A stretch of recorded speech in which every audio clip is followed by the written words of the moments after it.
Hey fellow backhanders, we've made this extra video for you to show you the 5 most common mistakes people have when they are learning their backhand. So hopefully you won't make them too.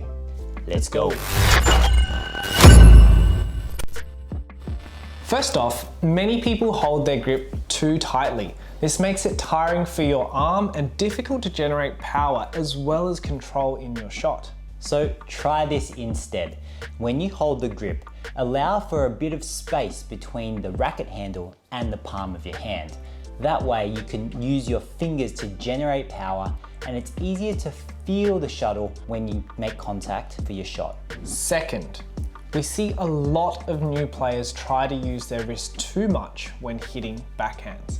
A lot of them think that badminton is all about using your wrist, which is kind of true, but it shouldn't be used in a way where it's bending or flexing too much. Doing it this way can easily cause a wrist injury, and also the bottom of the handle can hit against your wrist too, which actually really hurts.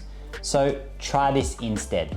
Keep your wrist more neutral and don't bend it too much.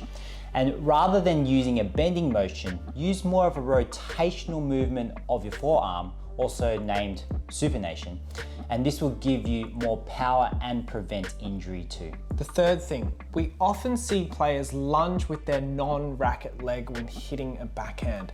Although sometimes you can, the majority of the time you should lunge with your racket leg, just like this. As you can see here, the racket leg is lunging forwards when hitting the backhand lift and the backhand net shot.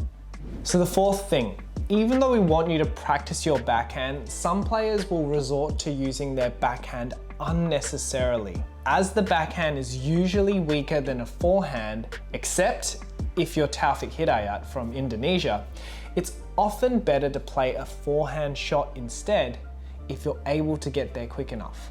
And lastly, walk before you can run.